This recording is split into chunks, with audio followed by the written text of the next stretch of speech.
বাংলাদেশে একদিকে রাজত্ব করছে প্রিন্স, অন্যদিকে রকস্টার কিন্তু অলরেডি তাদের প্রচণ্ড রকমের যে প্রিপারেশন সেটা তারা নেওয়া শুরু করে দিয়েছে।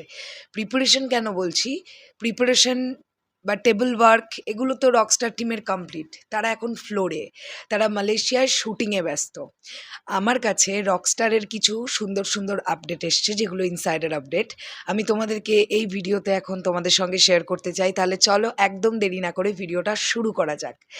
প্রথমত যেটা বলতে চাই যে মেগাস্টার শাকিব খানকে আমরা আফটার কোভিড যে ধরনের সিনেমাগুলোতে পেলাম, রকস্টার হতে যাচ্ছে তার থেকে একেবারে ভিন্ন একটা কিছু, ভিন্ন ধরনের গল্প। মেগাস্টার শাকিব খানের লুক একদম ডিফারেন্ট হবে, প্রেজেন্টেশন একেবারে আলাদা হবে, কাজে একদম ভিন্ন মাত্রা, একদম ভিন্ন স্বাদের একটা ছবিতে কিন্তু মেগাস্টারকে আমরা পাবো এবছর কুরবানি ঈদে। এখন এই যে টিম মালয়েশিয়ায় শ্যুট করছে, জানতে পারা যাচ্ছে এই মাসের 29 বা 30 তারিখে মালয়েশিয়ার পোর্শন কমপ্লিট করে ফেলবে রকস্টার টিম। তারা কিন্তু প্ল্যানটা তাদের এটাই ছিল যে 5 থেকে 6 দিন মালয়েশিয়ায় একটা শুটিং স্কেডিউল রকস্টারের জন্য তারা ওইভাবেই প্ল্যানিং করে গিয়েছিল। এবং আমরা সবাই জানি যে 24শে মার্চ অর্থাৎ গতকাল থেকে রকস্টারের শ্যুট শুরু হয়েছে। 24, 25, 26, 27, 28, 29, 30, যদি 29-এ শ্যুট শেষ হয় মালয়েশিয়ায় তাহলে ধরতে হবে 6 দিন, আর যদি 30-এ শ্যুট শেষ হয় তাহলে ধরতে হবে 7 দিন।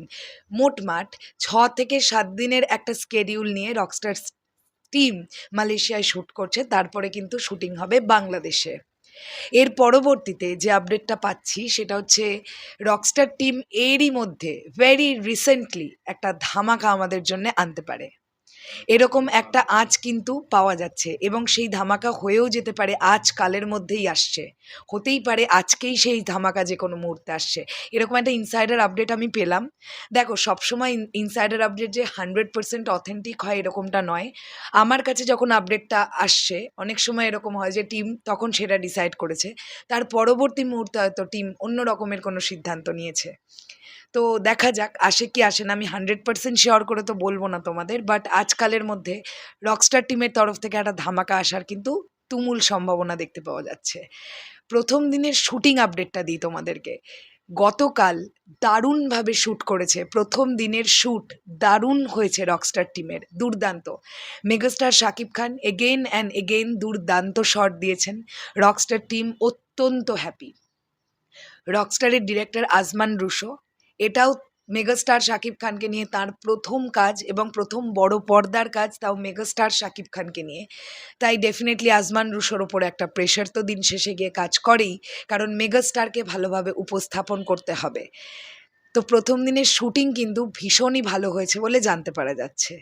ওকে, আর একটা কথা বলি, সেটা হচ্ছে এই সিনেমার যে টিম, যে কোর টিমটা কাজ করছে, যেমন সিনেম্যাটোগ্রাফার বা যিনি স্ক্রিপ্ট যিনি করেছেন যে ভদ্রলোক স্বাধীন ভাইয়া, তিনি এর আগে বনলতা এক্সপ্রেস এবং উৎসব এই দুটো সিনেমার স্ক্রিপ্ট করেছেন আমি যতটুকু যা জানতে পারলাম। তো বনলতা এক্সপ্রেস বা উৎসব এই দুটো একদম আলাদা জনরার একটা সিনেমা আমরা জানি। তো এবার দেখবার ব্যাপার এটাই যে রকস্টার এক্স্যাক্টলি কোন জনরার ফিল্ম এখনও আমরা জানি না। আমরা এটা জানতে পেরেছি যে এটা একটা মিউজিক্যাল স্টোরি হতে চলেছে। তো অবশ্যই একটা রিকোয়েস্ট থাকবে যে চিত্রনাট্য যেন খুব ভালো হয়, এবং ডিওপি যিনি কাজ করছেন তিনিও নতুন, মানে এর আগে মেগাস্টারের সঙ্গে মোস্ট প্রবাবলি তার কোনো কাজ হয়নি। তো তার জন্যও অনেক শুভকামনা থাকলো, সিনেমাটোগ্রাফিও যেন দারুণ হয়। আর মালয়েশিয়ার টিম শ্যুট করছে এই কারণেই, যাতে তারা দারুণ দারুণ কিছু স্টাইলাইশ ভিজুয়ালাইজেশন আমাদের কাছে প্রেজেন্ট করতে পারে, যে কারণের জন্য কিন্তু মালয়েশিয়াকে বেছে নেওয়া। তো আমি আশা রাখবো আমরা যখন আউটপুটটা পাবো তখন একটা ভালো কিছু আউটপুটই পাবো। তো এই ছিল রকস্টার নিয়ে এখন আমার কাছে আপডেট। তোমাদের কি বক্তব্য এই পুরো বিষয়টাকে নিয়ে কমেন্ট সেকশনে জানিও। এখনের জন্যে টাটা।